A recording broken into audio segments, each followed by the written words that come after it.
mercado único es una idea que surge en la primera parte de los años 80. Por un lado, Jacques Delors, que entonces empezó a ser presidente de la Comisión Europea, tenía claro que había que profundizar en lo que hasta entonces se llamaba mercado común y hacer un mercado único en toda la Unión Europea, con libre circulación de trabajadores, de capitales, de bienes, de servicios, libertad de establecimiento, de forma que se eliminasen las barreras económicas entre los países miembros. Y eso era un paso adelante en la integración que, curiosamente, encontró un apoyo muy caluroso por parte de Margaret Thatcher,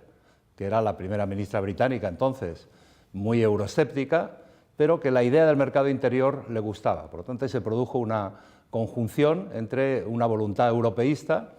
y una visión de Europa, que es la de muchos conservadores británicos, que ven a Europa como un mercado y no como un proyecto político de integración y de defensa de un conjunto de valores de ciudadanía, de desarrollo social, de modelo de sociedad. Entonces, aquel mercado único empezó en la mitad de los años 80 y poco después los líderes de la época, los jefes de Estado y de Gobierno y el presidente de la Comisión Europea, se dieron cuenta de que para que el mercado único no estuviese sometido a riesgos, no estuviese sometido continuamente a turbulencias, hacía falta poner en práctica un proyecto que existía en los papeles desde finales de los 60, pero que nunca se había puesto hasta entonces encima de la mesa de la toma de decisiones, que fue la creación de la moneda única, la Unión Económica y Monetaria. Y en el año 69, bajo la presidencia española, la Unión Económica y Monetaria empezó a ser una realidad. Hubo un informe por parte de la Comisión Europea y España, el gobierno español de entonces, el gobierno de Felipe González, al que yo pertenecía, inmediatamente tomó esa idea como uno de los pasos adelante cruciales para avanzar hacia una Europa unida. Sí, desde el principio del mercado común, del año 58, el lanzamiento del Tratado de Roma, los países miembros, al principio 6, después 9, después 12, tenían que ir presidiendo por semestres los distintos consejos de ministros, el Consejo de Ministros de Economía, el de Agricultura, el de Transportes o el de Asuntos Sociales. Cada 6 meses el país que asumía la presidencia se encargaba de organizar la agenda de los consejos, de qué temas iban a debatir los ministros, y esa agenda estaba en parte condicionada por las iniciativas de la Comisión Europea, que tiene el monopolio de la iniciativa legislativa, lo ha tenido siempre y lo sigue teniendo, pero los países intentaban, durante su presidencia, poner en lo más alto de la agenda, en los temas más prioritarios, sus propias prioridades, los temas que creían que era interesante para avanzar en la integración europea, pero que a la vez coincidían con las prioridades propias del país, ¿no? Eso ha sido una institución útil. Los países asumen una responsabilidad, se comprometen más con Europa durante la presidencia y el resto de los países pues, asumen el rol de cada presidencia sabiendo que les va a tocar dentro de un año o dentro de 2 años a ellos. Cuando se creó el Consejo Europeo, el Consejo de Jefes de Estado y de Gobierno, el Consejo Europeo empezó a tomar iniciativas, empezó a definir prioridades, empezó a marcar la agenda o a intentar marcar la agenda de discusión de todos los consejos europeos y de la Unión Europea en su conjunto, y ahora ya el Consejo Europeo es una institución desde el Tratado de Lisboa. El Consejo Europeo es una institución muy importante, se reúne cada vez más, los jefes de Estado y de Gobierno se reúnen ya no solo 1 o 2 veces al año, sino varias veces cada semestre. El Consejo Europeo asume un papel que en su día correspondía a las presidencias, y ahora las presidencias de los países ya no presiden la reunión de los jefes de Estado y de Gobierno, no presiden el Consejo de Asuntos Exteriores, que lo preside el alto representante, en este momento la alta representante para la política exterior, y los países presiden los consejos sectoriales, intentan marcar en cada una de las políticas sectoriales sus propias prioridades y se produce un equilibrio entre la agenda legislativa de la Comisión con sus iniciativas y la agenda de discusión política o de prioridades políticas de cada una de las presidencias semestrales, que además últimamente se coordinan y hay tríos de presidencias que así marcan una cierta continuidad en las prioridades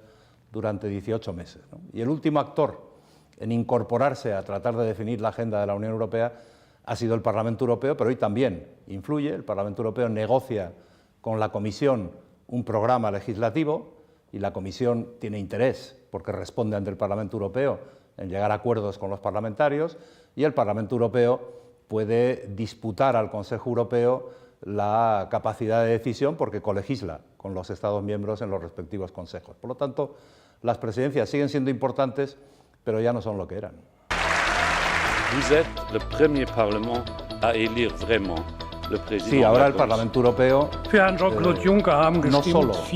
vota al presidente de la Comisión, que ya lo venía haciendo.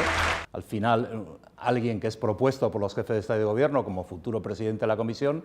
no solo tiene que contar con el apoyo de los Estados miembros a través de sus máximos representantes, sino que tiene que contar con el respaldo del Parlamento. Y eso ha venido siendo así hace ya tiempo. Pero ahora el Parlamento Europeo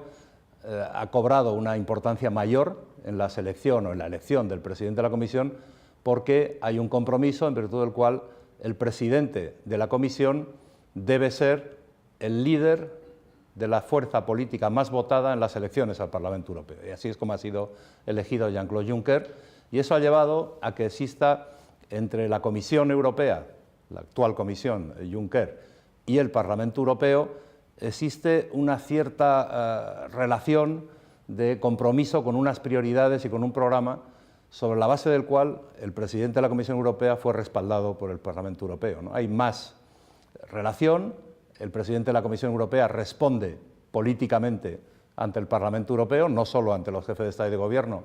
que le propusieron, y esto se va pareciendo más al funcionamiento que conocemos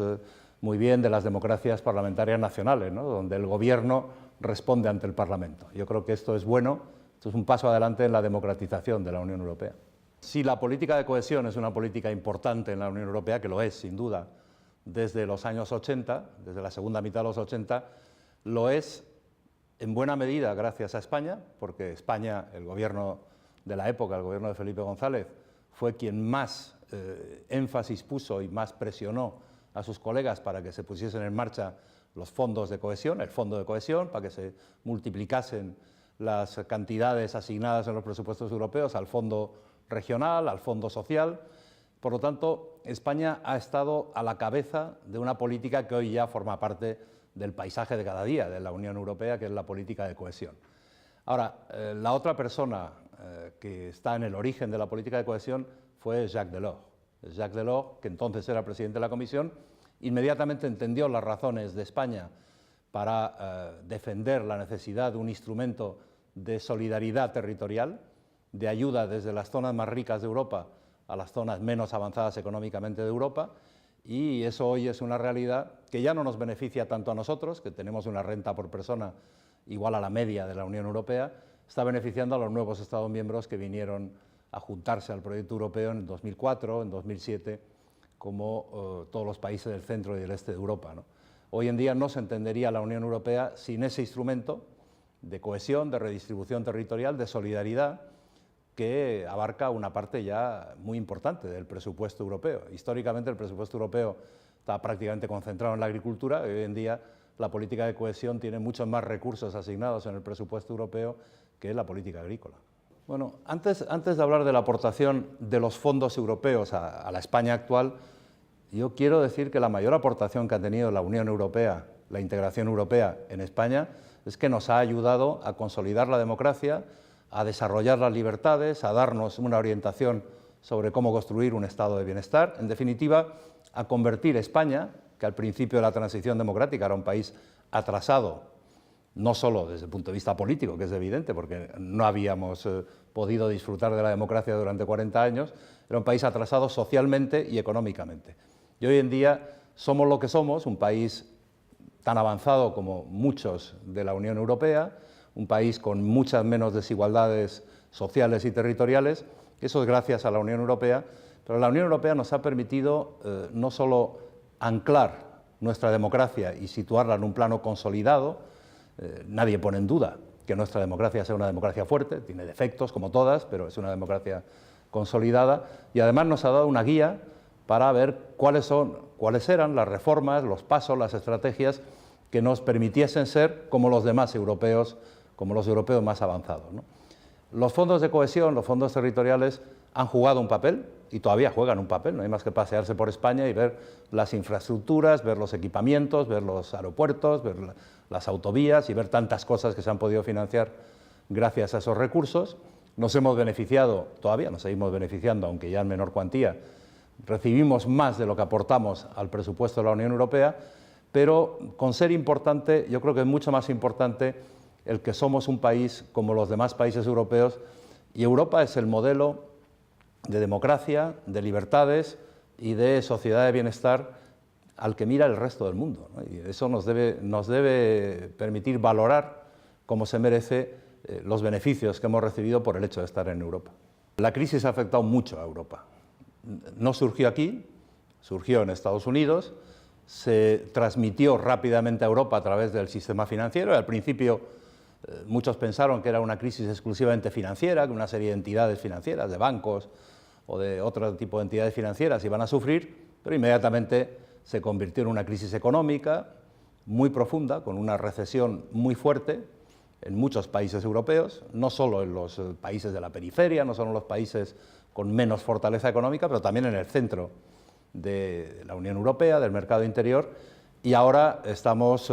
todavía sufriendo y haciendo frente a las consecuencias sociales de la crisis, que ha aumentado las desigualdades, ha aumentado el paro, ha dejado a mucha gente en condiciones de vida y de trabajo peores de las que tenían en el año 2007, ¿no? E incluso la crisis está generando una cierta crisis política, con aparición de fuerzas que ponen en cuestión la propia integración europea, fuerzas que en algunos casos tienen un mensaje xenófobo, en algunos países incluso fuerzas fascistas, y por lo tanto es una crisis de enormes dimensiones. Y la cuestión es, ¿Europa nos ha generado la crisis o Europa es el instrumento, la plataforma a partir de la cual tenemos mayores probabilidades de salir de la crisis fortalecidos, superando todos los males y todos los sacrificios por los que hemos pasado? Yo creo que es lo segundo, lo importante. Yo creo que Europa es una plataforma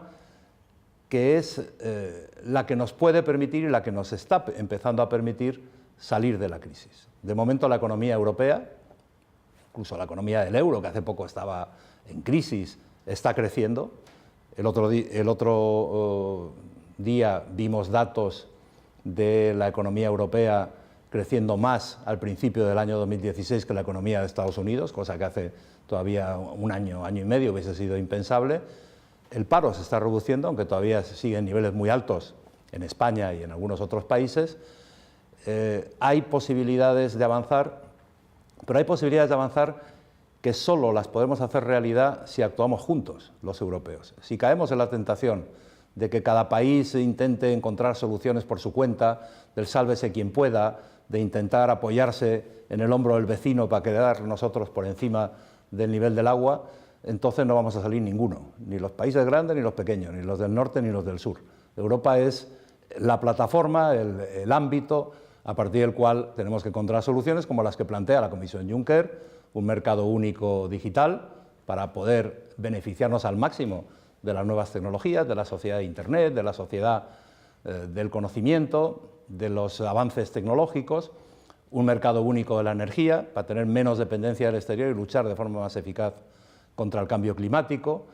un mercado único de capitales que nos permita abrir vías de financiación para nuevas iniciativas empresariales, para jóvenes que tienen una idea y que no encuentran en el sistema bancario actual financiación suficiente o no encuentran quien les ponga capital en su empresa. Es decir, Europa es una plataforma que es verdad que no nos resuelve todos los problemas con una varita mágica. Los europeos somos nosotros, tenemos que ser nosotros, pero en el ámbito europeo los que encontremos las soluciones. Mire, el euro es una moneda muy relevante en la economía mundial, como la segunda moneda de la economía mundial después del dólar. Somos una moneda muy joven, pero somos una moneda muy fuerte. La estabilidad del valor del euro, del tipo de cambio del euro a lo largo de la crisis ha sido impresionante. Es verdad que ha habido economías de países dentro de la zona euro que han sufrido y siguen sufriendo mucho, porque son economías más débiles que otras. Pero la moneda como tal nos ha proporcionado estabilidad y nos sigue proporcionando estabilidad. Ahora, eso no quiere decir que todo el proyecto alrededor del euro, la Unión Económica y Monetaria, esté completada, ni mucho menos. Hace falta hacer muchas cosas. ¿Qué hace falta hacer? Pues hace falta encontrar estrategias para que los países menos avanzados económicamente construyan economías más fuertes, más flexibles, más capaces de avanzar, de aprovecharse del progreso tecnológico, de aumentar su capacidad de crecimiento. Hace falta unión fiscal. La unión fiscal implica solidaridad entre los países, pero claro, los países que tienen más capacidad de contribuir a esos fondos de solidaridad, a mecanismos de mutualización de la deuda, a mecanismos de compartir riesgos a la hora de garantizar, por ejemplo, los depósitos de los bancos, países más fuertes dicen, bueno, yo apoyo, pero a cambio de la responsabilidad de quienes reciban ese apoyo. Lo cual quiere decir que la unión fiscal, que tiene que realizarse a partir de lo que ya se ha conseguido con la Unión Económica y Monetaria en su versión actual, la unión fiscal implica, por un lado, solidaridad de quienes más capacidad tienen de aportar, pero también responsabilidad y compromiso por parte de quienes van a recibir esas aportaciones porque lo necesitan. Y luego no podemos ignorar que estas cosas del euro, de la política fiscal, de la política monetaria, de las transferencias de unos países a otros, no son puros apuntes contables, no son elementos que se puedan resolver técnicamente, necesitan apoyo técnico, pero son decisiones políticas de gran envergadura.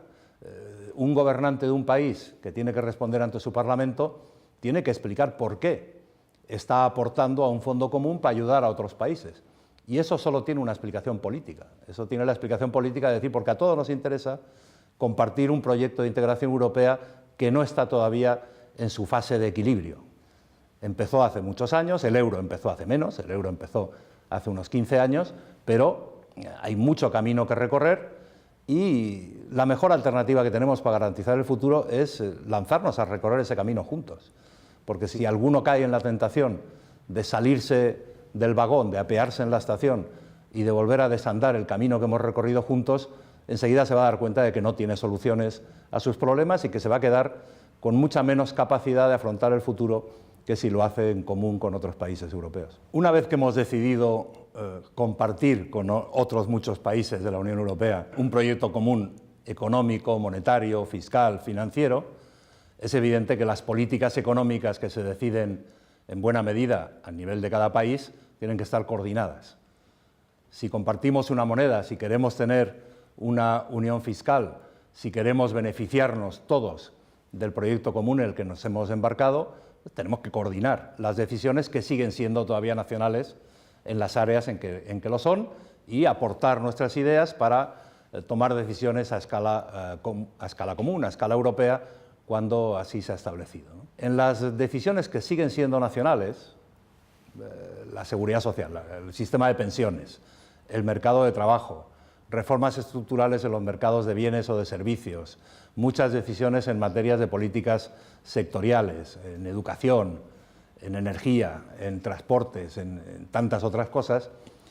tenemos que coordinarnos y hay un mecanismo de coordinación que se llama el semestre europeo. ¿En qué consiste? Pues consiste en que durante una parte del año la Comisión Europea analiza las propuestas sometidas por cada uno de los países, los programas sometidos por cada uno de los países a su consideración y abre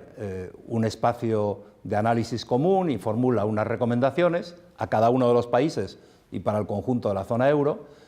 Y en la otra parte del año, en la segunda parte del año, los países elaboran sus presupuestos y sus parlamentos los aprueban, los países adoptan medidas de acuerdo con las recomendaciones que han surgido del debate común en la Unión Europea, a propuesta de la Comisión y con debate en el Consejo de Ministros, el Eurogrupo, el Ecofin, y una vez que los países aplican en su respectivo nivel las recomendaciones europeas, al final de ese semestre la Comisión vuelve a analizar lo que han hecho los países y reelabora, adapta y proyecta hacia el futuro una nueva tanda de recomendaciones, ¿no? Esa combinación entre decisiones a nivel nacional, vigilancia por parte de la Comisión Europea, recomendaciones elaboradas por la Comisión Europea sobre la base de programas propuestos por los países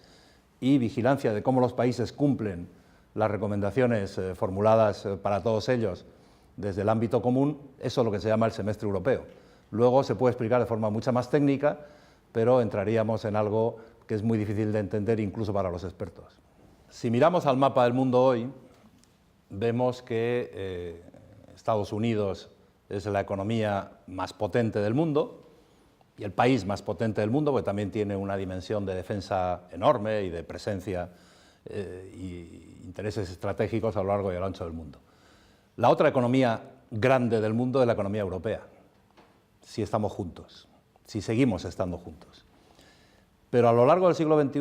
hay otras economías que están creciendo más que Estados Unidos o que Europa, que tienen más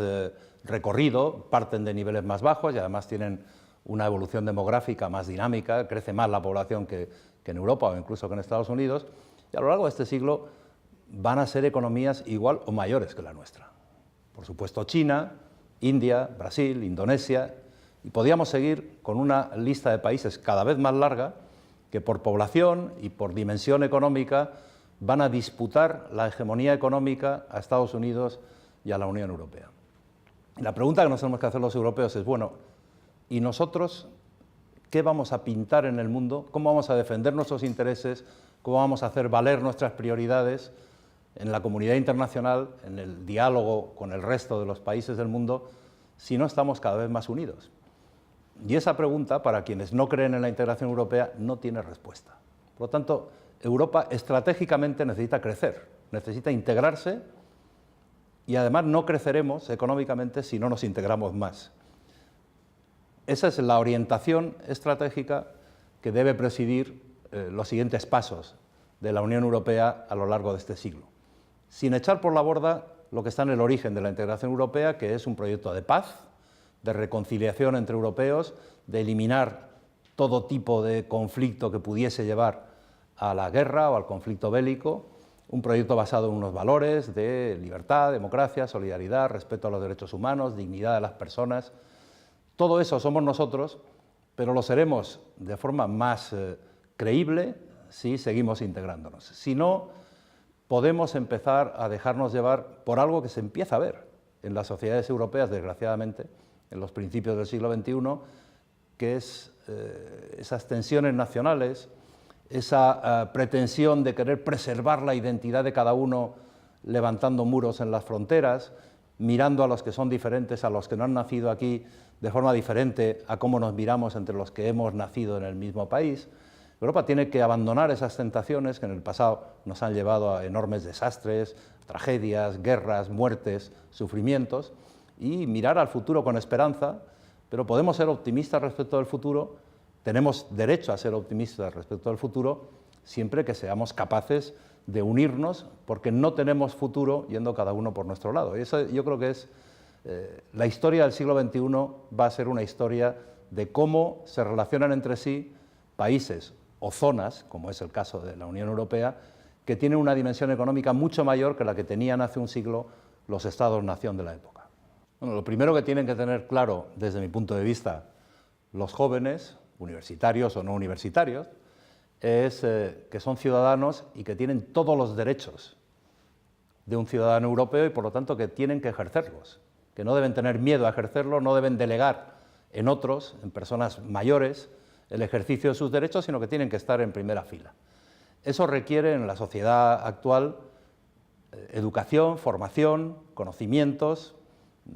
cualificaciones profesionales, y de eso tienen mucho los jóvenes de hoy. Hay mucho que mejorar en la calidad de nuestras universidades en España, por ejemplo. No estamos, ninguna universidad, incluso las mejores universidades de España, están en los primeros lugares de las universidades mejores de Europa y, por supuesto, del mundo. Hay que hacer un esfuerzo grande. Tenemos que ser capaces de utilizar los conocimientos que los jóvenes adquieren a lo largo del sistema educativo y en la universidad. En España, por desgracia, hay muchísimos jóvenes o desempleados o subempleados, es decir, ocupando puestos de trabajo muy inferiores en cuanto a requerimiento de sus conocimientos a aquellos conocimientos y aquella formación que han recibido en la universidad. Y esto es una pérdida de capital humano tremenda, ¿no? Aparte de los jóvenes españoles que, para no estar en paro aquí, se han ido fuera de aquí. Y fuera de aquí hay jóvenes españoles que están utilizando al máximo sus conocimientos y están ocupando plazas en la universidad o en la investigación o en el sector privado muy importantes y muy enriquecedoras para ellos y para la sociedad para la que trabajan, pero hay otros jóvenes españoles que se han tenido que ir de España y que ni siquiera fuera de España han encontrado la posibilidad de desarrollar a través del trabajo sus cualificaciones, ¿no? Y tenemos que hacer un esfuerzo como país para no despilfarrar ese capital humano. No solo es una injusticia social, no solo es una injusticia de las generaciones anteriores respecto a los jóvenes, es una pérdida de posibilidades económicas, porque el conocimiento es el capital más valioso que puede tener un país en este siglo.